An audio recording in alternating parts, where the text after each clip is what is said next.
Halo semuanya, jumpa lagi di video kita pada kali ini. Di video hari ini, kita akan belajar tentang modal must for logical conclusions atau kesimpulan logis. Coba kita cari tahu apa saja perbedaan penggunaan must untuk menggunakan ataupun untuk dijadikan untuk mengungkapkan kesimpulan yang logis. Kita akan awali dengan beberapa situasi. Yang pertama, where's Martha? I don't see her anywhere now. Well, di mana sih si Martha? Kok nggak kelihatan ya? Kok nggak ada di mana-mana ya? Padahal tadi pagi dia berangkat loh. I saw her this morning. So, menurut kalian semua, kira-kira mana nih yang paling tepat untuk mengisi ataupun melengkapi situasi tersebut? Apakah A, she must have left early, atau B, she must be leaving early, atau C, she must leave early? Coba kalian pilih jawaban kalian catat, nanti setelah ini kita akan bahas bersama-sama. Kita lanjutkan dengan pertanyaan yang kedua atau situasi yang kedua. Ada seorang perempuan berusaha untuk menghubungi temannya dan ketika menelpon, oops, the line is busy. Lagi sibuk nih nomornya. Nah, kira-kira nih kesimpulan logis yang bisa kita ambil dari sini dan ingin kita ungkapkan itu kira-kira apa ya? Apakah A, he must have called somebody? B, he must be calling somebody, atau C, he must call somebody? Pilih jawaban kalian dan catat. Situasi yang ketiga. Wah, she always gets good grades. Kok dia bisa ya dapat nilainya bagus terus? Nah, kira-kira kesimpulan logisnya apa nih yang bisa kita ambil? Atau apakah A, she must have studied a lot, atau B, she must be studying a lot, atau C, she must study a lot? Catat pilihan jawaban kalian. Oke? Sekarang waktunya kita untuk coba membahas satu persatu. Yang pertama, where's Martha? I saw her this morning. It's still working hour, but I don't see her anywhere now. Oh. So, in this situation, karena si Martha sudah tidak ada lagi, dia udah cabut nih, udah pulang. Jadi, pilihan yang paling tepat di sini adalah untuk mengambil kesimpulan logisnya, yaitu A, she must have left early. Loh, kenapa? Pasti dia udah pulang deh, gitu. Because it happened in the past. Pasti udah pulang deh. Pasti udah cabut deh. Oke? Next. Aduh, I'm trying to call him, but the line is busy. Kok nggak bisa-bisa terhubung sih? Sibuk terus. Nah, kesimpulan logisnya apa nih? Kalimat yang tepat yang mana nih? Yang paling tepat adalah B, he must be calling somebody. Loh, kenapa? Karena sedang terjadi ataupun sekarang nih situasinya. Pasti dia lagi nelpon orang deh. Pasti dia lagi teleponan deh. Oke? So, pilihan yang paling terbaik ataupun yang paling tepat adalah B. Selanjutnya, kok dia bisa ya? How can she always get good grades? Kesimpulan logisnya, wah, pasti dia sering belajar deh. Pasti dia rajin belajar deh. Nah, yang paling tepat di sini adalah she must study a lot. Kenapa? Ya, karena dapat nilainya nggak cuma sekali dua kali. Dapat nilainya berkali-kali terus-menerus. Jadi di sini situasinya adalah sesuatu hal yang terulang, something that repeats. So the situation is in repeated time. Oke, sekarang kita coba ringkas semuanya ke dalam satu catatan. Yang pertama, ketika kita menggunakan ataupun ingin mengungkapkan kesimpulan secara logis menggunakan kata must, pasti nih, mesti nih. Nah, yang pertama harus kita pikirkan adalah past. Apakah itu terjadi di waktu yang lampau atau waktu yang lalu? Kalau itu waktu yang lampau, jadi bentuk kalimatnya adalah subject atau apa nih yang sedang kita bicarakan. Kemudian must have, kata bantunya atau modalnya adalah must have, diikuti oleh di situ ada past participle atau verb bentuk ketiga. Kemudian kalau diperlukan bisa diberikan informasi tambahan. Jadi di sini contohnya adalah she must have left early. Yang kedua, ada juga nih situasinya di mana kita akan menggunakan sebuah kesimpulan logis untuk mengungkapkan situasi yang saat ini sedang terjadi. Nah, bentuk kalimatnya adalah subject ditambah must be, kemudian diikuti oleh verb ing, kata kerja yang ditambahkan ing di belakangnya. Contohnya di sini adalah he must be calling somebody.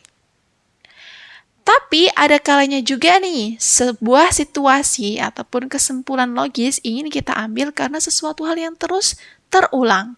Nah, di situ berarti ini adalah sesuatu yang terjadi dalam repeated time, terulang-ulang terus. Dalam hal ini, bentuk kalimatnya adalah subject plus must plus verb one ataupun kata kerja bentuk ke-1. Oke, jadi terlihat ya perbedaannya. Past, must have, verb 3. Present, must be, verb ing. Dan repeated time, yaitu must plus verb 1. Oke. Jadi, ketika kita ingin mengidentifikasi sebuah kalimat ataupun ingin menggunakan ungkapan kesimpulan logis tersebut menggunakan modal must, kita perlu pikirkan yang pertama, apakah kesimpulan tersebut terkait dengan hal yang terjadi di masa lampau atau in the past, ataukah saat ini, at the present, atau itu adalah sesuatu yang berulang, yaitu it's something that repeats. Oke, ketiga hal ini sangatlah mendasar. Karena nanti ketika kita sudah bisa mengidentifikasinya, kita akan gunakan bentuk yang paling tepat. Sekarang, teman-teman bisa coba untuk menjawab pertanyaan ini. The theory of continental drift assumes that there blah blah blah long-term climatic changes in many areas during the past. Coba pilih kira-kira jawaban yang paling tepat untuk melengkapi kalimat ini yang mana? Silakan dicatat, nanti kita akan bahas bersama. Kemudian, the general public, blah blah blah, a large number of computers now, because prices are beginning to decrease. Pilih jawabannya, catat, dan simpan. Boleh juga untuk dihentikan videonya, pause video untuk sesaat, kemudian teman-teman bisa pikirkan dengan lebih berhati-hati, kemudian bisa lanjutkan ke video berikutnya. Since more than 50% of all marriages in the United States end in divorce, about half of the children in America must blah blah blah in single-parent homes. Silakan pikirkan dan pilih jawaban yang paling tepat. Di sini saya punya beberapa pertanyaan lagi nih yang teman-teman bisa juga coba untuk dijawab. Kita coba lihat satu persatu. Di sini cukup menarik, pertanyaannya adalah ataupun perintahnya adalah untuk memilih pilihan mana yang bergaris bawah yang sekiranya itu kurang tepat ataupun salah penggunaannya dalam kalimat tersebut. Nanti itu perlu untuk kita perbaiki. Oh ya, saya perlu ingatkan bahwa untuk materi kali ini kita berfokus pada penggunaan modal must for logical conclusions. Jadi teman-teman bisa fokus untuk perihal ini saja, oke? Untuk nomor 1, when the weather becomes colder, we know that the air mass must originated in the Arctic rather than over the Gulf of Mexico. Hati-hati ya.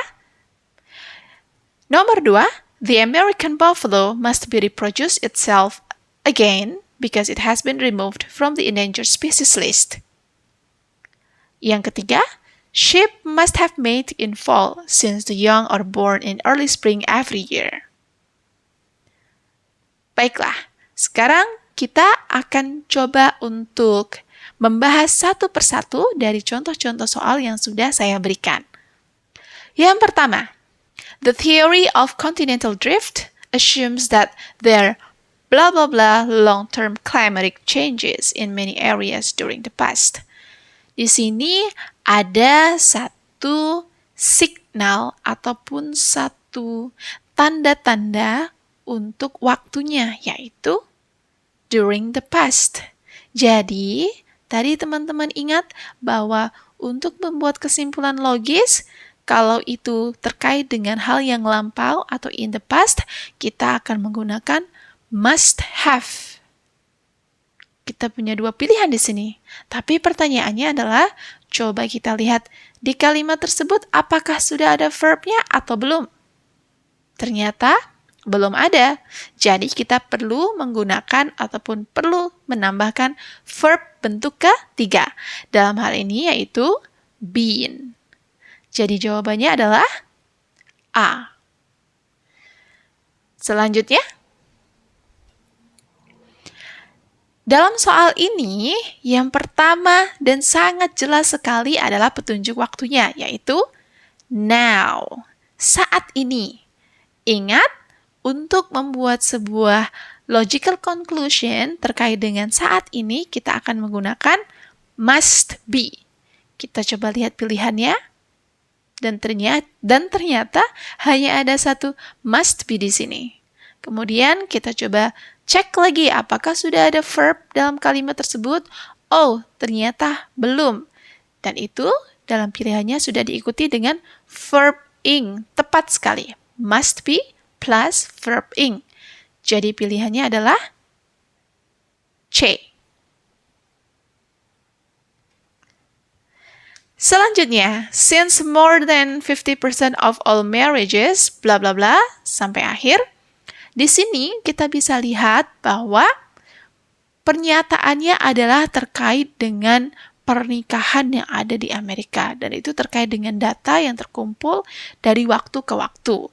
Nah, itu menunjukkan bahwa sebuah peristiwa tersebut adalah sebuah peristiwa yang berulang dari waktu ke waktu. Kita tadi sudah pelajari bahwa ketika kesimpulan logis dibuat untuk sesuatu yang terulang, ataupun berulang kali, kita akan menggunakan must.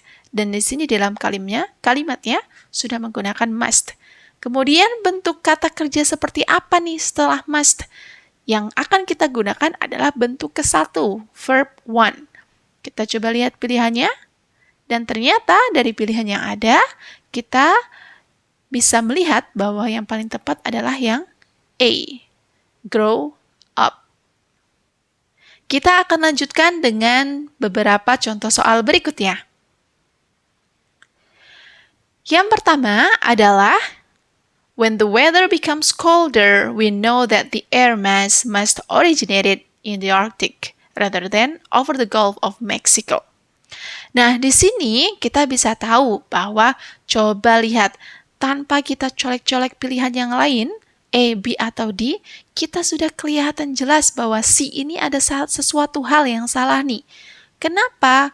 Karena di sini ada must, kemudian diikuti oleh bentuk ketiga atau kedua dari kata kerja. Padahal kita tadi ingat ya, bahwa tidak ada tuh must yang berpasangan langsung dengan bentuk lampau ataupun bentuk kedua ataupun bentuk ketiga dari sebuah kata kerja. Nah, di sini ada sesuatu hal yang hilang, yaitu apa? Have. Jadi di sini secara utuh kalimatnya adalah, kalau cuacanya tuh dingin, itu air mass-nya ataupun massa udaranya itu pasti dari Arctic deh. Kurang lebihnya begitu ya. Untuk nomor 2, the American buffalo must be reproduce itself again because it has been removed from the endangered species list. Teman-teman bisa lihat sebetulnya secara langsung bahwa ini betul-betul pasti salah deh. Must be reproduced. Tidak ada tuh must be berpasangan dengan verb one. Must be harus diikuti oleh verb ing untuk membuat logical conclusion. Tapi pertanyaannya, kenapa nih? Kenapa kita tidak menggunakan verb one? Yang pertama adalah di sini kita bisa lihat situasinya, because it has been removed. Jadi ini mengungkapkan sesuatu hal yang terjadi saat ini nih.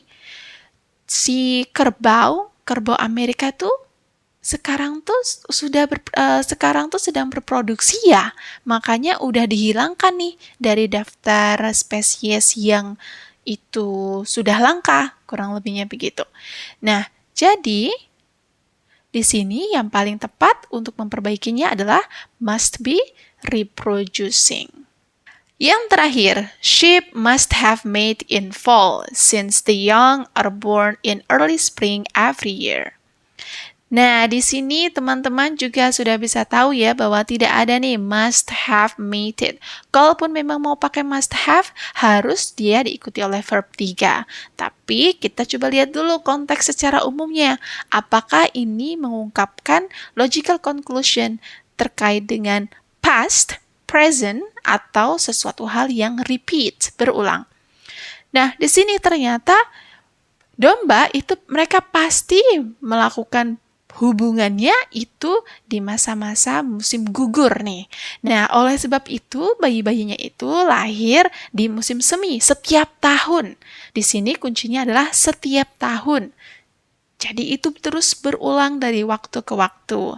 Tadi ingat ketika sesuatu hal itu berulang dari waktu ke waktu, maka yang akan kita gunakan adalah must ditambahkan dengan verb one. Jadi kita tidak perlu menggunakan have. Oke. Baiklah teman-teman, sekian pembahasan kita pada kali ini. Terima kasih banyak sudah menyimak videonya. Semoga bermanfaat. Jangan lupa untuk like, subscribe, dan juga bagikan video ini seluas-luasnya supaya bisa memberikan manfaat yang lebih banyak lagi kepada teman-teman kita yang sedang belajar. Saya Miss Siti, terima kasih dan sampai jumpa.